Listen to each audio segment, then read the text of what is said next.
Hola, bienvenue sur cette nouvelle vidéo, cette nouvelle histoire de... Je sais pas trop si je vais l'appeler histoire de ou tout savoir sur, mais toujours est-il qu'aujourd'hui on va s'intéresser au parcours de Florent Manodou, qui est un athlète que je suis personnellement depuis assez longtemps. Et donc ça m'a vraiment intéressé de revenir un peu sur ses débuts, comprendre un peu plus ce parcours-là. Et puis aujourd'hui je le suis dans Dals. D'ailleurs j'étais en train de me dire, je suis persuadée que je vais sortir cette vidéo et qui va se faire éliminer dans l'élan ou un truc du style. Je ne veux pas, parce que je veux qu'il aille loin, mais voilà, c'est le karma. Bref, passons. Je n'espère pas. Mais en tout cas, on est parti pour le parcours de Florent Manodou.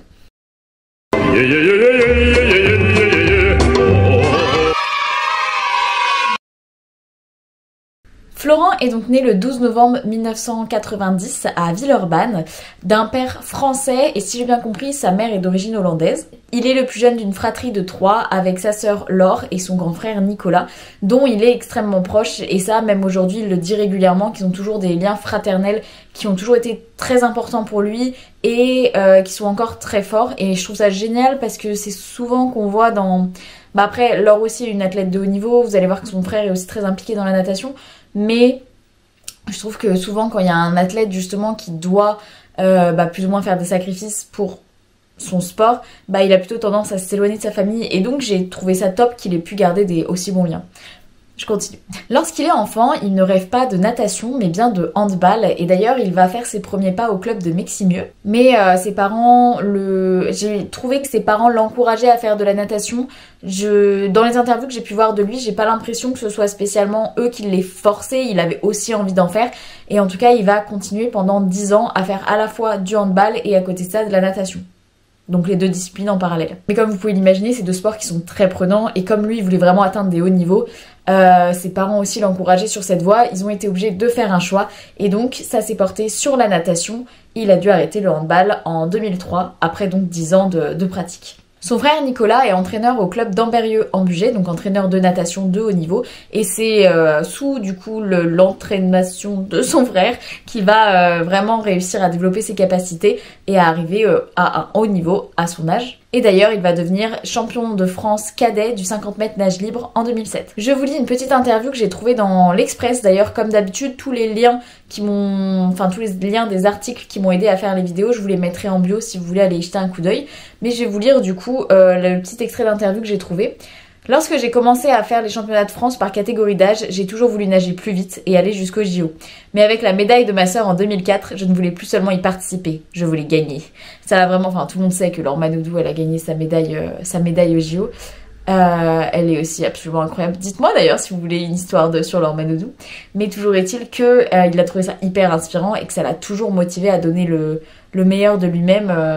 Je pense que c'est même pas une question de égaler sa sœur, c'est juste se rendre compte que c'est possible. Et il voulait aussi atteindre ce sentiment-là. Chose que je ne savais pas, c'est qu'il a rejoint l'armée de terre en parallèle de la natation. Et nous sommes alors en 2009. En 2014, il va être promu sergent, donc au grade de sergent, en lien avec le Centre national des sports de la défense. En 2011, il fait les championnats de France et à ce moment-là, il va réussir à arriver à la 2e place du 50 mètres nage papillon.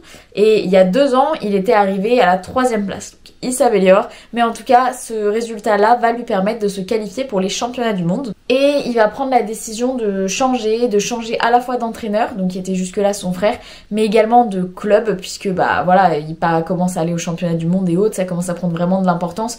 Donc il décide d'aller au Cercle des nageurs de Marseille, qui est le club où s'entraîne sa sœur, parce que normalement sa sœur elle s'entraîne aux États-Unis à l'université de Auburn. Mais quand elle revient en France, elle s'entraîne à ce club-là. Donc lui va rejoindre ce club-là à Marseille. Et il va passer sous la direction, je sais pas si on dit ça. Et il va changer d'entraîneur pour Romain Barnier. Lors des mondiaux, il va faire des résultats assez impressionnants puisqu'il obtient le 3e meilleur temps lors des qualifications. Puis lors de sa demi-finale, il arrive second derrière vraiment le favori. Donc on a beaucoup d'espoir pour ces mondiaux, pour lui, pour la finale, puisqu'il est qualifié évidemment. Sauf que à ce moment-là, il va pas réussir à faire le même exploit et il va arriver seulement, et regardez bien mes guillemets, 5e. Au championnat de France à Dunkerque, il va se qualifier pour les JO, du coup en réalisant un 50 mètres nage libre en 21 secondes 95. On arrive donc aux Jeux Olympiques de Londres 2012 qui sont ses premiers JO. Bien évidemment, c'est le rêve de sa vie, il a envie de faire aussi bien que sa sœur. d'aller décrocher la plus belle des médailles. Et comme jusque-là, il a pas fait, même au mondiaux, il avait pas fait des résultats non plus exceptionnels, on s'entend dans ce que je dis, hein. Mais on peut dire que c'était pas le favori de la France et personne ne s'attendait réellement à ce qu'il fasse des résultats impressionnants. Et pourtant, il remporte la médaille d'or lors du 50 mètres nage libre en 21 secondes 34 devant les grands favoris. Je sais pas si vous vous souvenez de l'émotion que c'était, je sais pas si je pourrais, sachez que j'essaie à chaque fois de vous illustrer le plus possible avec des vidéos, mais je peux pas toujours à cause des droits et autres, donc j'espère que je pourrai vous mettre la vidéo. Et je me sens qu'il y a sa sœur qui s'est jetée sur lui, c'était hyper émouvant comme moment, c'était trop beau. Et le commentateur qui disait « il a l'or autour du cou ». Petit jeu de mots. À noter que c'est aussi la meilleure performance de tous les temps en maillot de bain sur la distance. Et c'est également la première fois que deux personnes d'une même fratrie obtiennent une médaille d'or en natation. Et du coup, ça va lui permettre en janvier 2013 d'être fait chevalier de la Légion d'honneur. Au championnat de France de 2013, le 9 avril, il remporte la médaille d'argent sur 50 mètres papillon en signant un très bon temps de 23 secondes 14. Donc c'est à la fois son record personnel sur la distance, mais ça lui permet également de se qualifier pour les mondiaux de Barcelone. Donc à ces mondiaux justement de Barcelone en 2013, il va malheureusement décevoir sur le 50 mètres nage libre puisqu'il était champion olympique, tout le monde l'attendait là, mais il va terminer que 5e de la finale alors qu'il avait vraiment dominé les demi-finales avec un super temps très proche de celui qu'il avait pu faire au JO de Londres. Quelques jours auparavant, il avait remporté aussi le relais 4x100 mètres nage libre en compagnie de Yannick Agnel, Jérémy Stravius et Fabien Gillot. En 2014, au championnat de France de Chartres, il avait l'ambition de se qualifier sur plusieurs épreuves des championnats d'Europe qui ont lieu 3 mois plus tard à Berlin. Et il fonde beaucoup d'espoir sur le 100 mètres nage libre, donc jusqu'ici il faisait surtout du 50. Là il passe au 100 mètres et il s'est vraiment beaucoup entraîné, donc il espère être qualifié là-dessus. Et là il fait une masterclass puisque lors de ces championnats, il va remporter le titre lors du 50 mètres papillon, du 50 mètres nage libre, du 50 mètres brasse et surtout lors du 100 mètres nage libre, en signant avec 48 secondes 61 la 6e performance de l'année. Il est donc qualifié sur les championnats d'Europe sur 4 épreuves individuelles, ainsi qu'au titre du relais du 4x100 mètres nage libre. Forcément, du coup, on le regarde beaucoup pour ces championnats de 2014, ces championnats du monde. Il va remporter avec ses coéquipiers le titre du relais du 4x100 mètres nage libre devant la Russie et l'Italie. C'est lui d'ailleurs qui va faire le meilleur chrono de tous les participants. Le lendemain, il remporte son premier titre européen en individuel sur 50 mètres papillon. Et il remporte le 100 mètres nage libre qu'il attendait tant, en battant son record personnel. Il conclut le dernier jour en remportant également le 50 mètres nage libre, ce qui lui permet de faire un triplé européen. En août 2016, nouveau JO, on est donc au JO de Rio, et les yeux sont braqués sur lui, bien évidemment. Il va réussir à remporter des médailles, mais seulement des médailles d'argent, au niveau du relais 4x100 mètres et également du 50 mètres nage libre. Suite au JO, il est un peu moins motivé. C'est vrai que les JO, c'est tellement un objectif pour tous les athlètes, c'est tellement une préparation que une fois qu'on passe les JO, je pense qu'il faut vraiment se recentrer, être remotivé à nouveau pour repartir, ça doit être super dur. Donc lui, il décide de... Alors peut-être pas arrêter, mais en tout cas il met en pause sa carrière, il la met entre guillemets, et il va se tourner vers sa première passion qui est donc le handball. Il rejoint donc Aix-en-Provence pour s'entraîner là-bas au hand. Cette pause va durer de 2016 à 2019, donc c'est quand même assez long et pendant ce temps il fait vraiment beaucoup de hand et beaucoup de matchs amicaux. Mais le 19 mars 2019, il annonce officiellement qu'il reprend la natation avec pour objectif les JO de Tokyo 2020. À ce moment-là, les journalistes s'en donnent à cœur joie puisque il est un peu critiqué quand même. Il y en a beaucoup qui disent que quand on prend une pause aussi longue, c'est pas possible de revenir au meilleur niveau. Et dans un sport qui est aussi exigeant et où les gens progressent aussi vite que la natation, ça paraît totalement impossible. Il part alors en Turquie pour s'entraîner avec un nouvel entraîneur qui est James Gibson.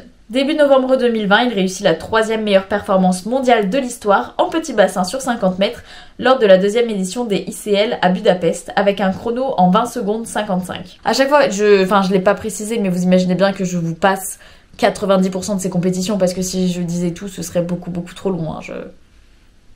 Petit aparté, mais voilà. Début décembre 2020, il ne se ferme pas à un retour sur 100 mètres en vue des JO de Tokyo et il dira à ce sujet: quand je suis revenue à la natation, je pensais que c'était un challenge trop compliqué de refaire du 100 mètres parce que j'avais pas forcément envie de souffrir beaucoup dans l'eau, mais en fait je crois que ça me fait du bien. Le 4 janvier 2021, il va annoncer sa décision de finalement revenir à Marseille dans son ancien club. Vous imaginez bien qu'en 2020, il y a eu le confinement et donc il avait peur de plus pouvoir se déplacer entre les deux clubs. Donc il a préféré privilégier Marseille en vue des JO et du coup il a également rejoint son ancien entraîneur qui était Julien Jacquet. Le 19 mars 2021, il va se qualifier pour les JO de Tokyo 2020, enfin 2021 du coup, vous vous souvenez de tout ça, en réalisant un chrono de 21 secondes 72 sur le 50 mètres nage libre de Marseille. Le 1er août 2021, lors de ces JO de Tokyo, eh bien, il va remporter la médaille d'argent en finale du 50 mètres nage libre, ce qui est la seule médaille de la natation française de ces Jeux. Il entre donc parmi les 11 athlètes français qui depuis 1936 ont été médaillés sur la même épreuve individuelle dans 3 éditions des Jeux d'été. Est-ce que c'est pas absolument incroyable? Je suis désolée, mais genre je trouve ça tellement fou, le mec fait une pause qui est super longue, et enfin super longue dans des sports de haut niveau, on s'entend, il est capable de revenir, d'avoir le mental de revenir et d'aller chercher une médaille d'argent au JO. C'est incroyable. C'est incroyable, je suis désolée mais c'est incroyable. À nouveau, petite interview qui vient de Midi Libre cette fois-ci. Plus que le résultat, Manodou voulait retenir sa fierté d'avoir réussi à profiter du moment, même à bonne distance de la fusée donc qui est arrivée avant lui, la fusée américaine. Il dit « Je n'avais jamais vraiment réussi à le faire jusque-là. Quand je suis revenue à la natation il y a 2 ans et demi, j'ai dit que je voulais vraiment prendre plaisir. Je me suis un peu perdue en chemin cette année parce que mes perfs n'étaient pas ouf. Je ne fais pas une course incroyable niveau chrono, mais ça prouve que ça suffit et qu'il ne faut pas trop se poser de questions.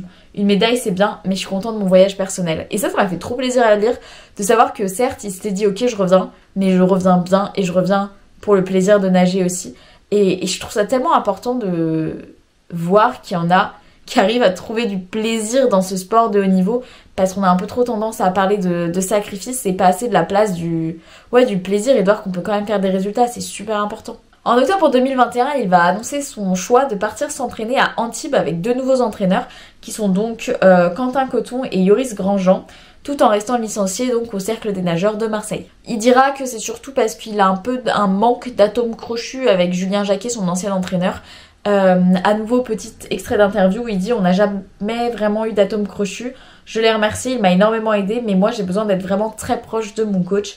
Je ne vais pas à Antibes parce que ce sont mes potes. Ce qui m'a plu, c'est le duo, des gens qui allaient avoir des idées, qui étaient jeunes. » En 2022, il va annoncer que c'est plutôt une année de transition, puisque il change de club, il change d'entraîneur, il y a différentes choses qu'il a envie de mettre en place, ça fait beaucoup de changements. Donc il veut prendre le temps d'y mettre en place bien, on va dire. Il revient à la compétition en février 2022 et il va quand même réussir à remporter la médaille d'or au 50 mètres nage libre lors du FFN Golden Tour Camille Muffat. En 2022, il va également participer au relais 4x50 mètres nage libre mixte il remporte le titre au championnat du monde en petit bassin. Leur temps de 1 minute 27 secondes constitue un nouveau record du monde. Le 15 juin 2023, il va également signer la meilleure performance de l'année au 50 mètres nage libre avec un temps de 21 secondes 56. Lors des championnats de France de 2024 qui sont qualificatifs pour les JO de Paris, il va réaliser en 47 secondes 90 lors des séries du 100 mètres nage libre le 2e meilleur temps de la session et son nouveau record personnel sur cette distance. Pour les Jeux Olympiques de Paris 2024, on en parle quand même que genre il a fait tellement de JO, c'est hyper impressionnant pour un athlète vraiment. Il va être nommé porte-drapeau en compagnie de Mélina Robert-Michon. Et lors de ces JO, il va remporter 2 médailles de bronze. Après ces JO-là, malgré ses performances très impressionnantes, c'est un peu ce que je vous disais tout à l'heure, les JO c'est quelque chose de tellement important que derrière il faut réussir à se remotiver, continuer à aller chercher quelque chose, et lui il a déjà les médailles, donc ça devient compliqué en fait de se redonner à fond, et donc à nouveau il prend une sorte de pause en ce moment, c'est ce qu'il confie en tout cas au magazine L'Équipe, en disant qu'il a un peu une sorte de spleen depuis la fin des derniers JO.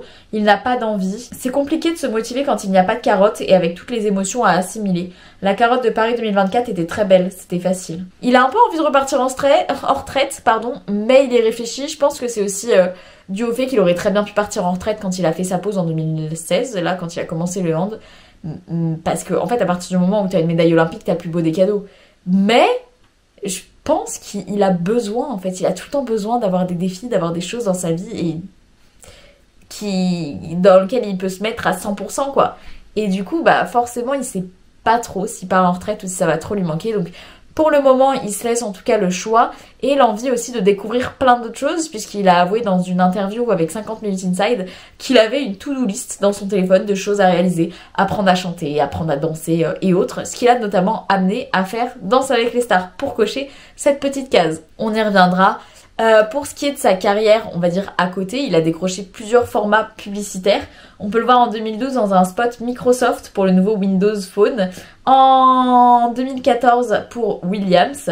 Il est également l'égérie d'Icewatch, de Speedo. Et depuis les années 2020, il est sponsorisé par la marque Arena. Et je sais pas si vous vous souvenez, je crois que c'était en 2015, il avait fait une vidéo pour Andros là. C'était mort de rire. Je sais pas, allez voir avec leur petite pomme-pote là. C'était... Il est également apparu dans des films et des courts-métrages. Alors il est notamment apparu en 2023 dans Astérix et Obélix, l'Empire du Milieu, en tant que Tabascos. Et il a apparu dans différentes séries télévisées. En 2014 dans Nos chers voisins, qui était un petit ami un peu trop collant. En 2017 dans Monche. En 2017-2018 dans Vestiaire. Et en 2018, il est également apparu dans Section de recherche. Et on l'a vu aussi dans une parodie en 2014 de, vous savez, les pubs Nespresso. Il a fait une parodie avec Titoff sur internet. On a pu le voir dans un des clips de Kungs aussi. Je crois que c'était Never Going Home. Il est également plusieurs fois consultant pour les épreuves de natation. Il a participé en 2021 avec sa sœur Laure du coup à Celebrity Hunted que vous pouvez voir sur Prime Video. Et comme on le disait, il est également dans Danse avec les stars en ce moment, si j'arrive à tourner et enfin à sortir cette vidéo assez rapidement où il danse avec Elsa Blois. Et franchement, je m'attendais un petit peu à ce que ce soit un piquet vu la taille qu'il fait, mais il arrive à bien danser. Et je suis personnellement assez impressionnée, j'espère qu'il ira loin. Force sur lui, courage sur lui. Mais voilà, pour le parcours assez impressionnant de Florent Manodou. J'espère vraiment que cette vidéo vous aura plu.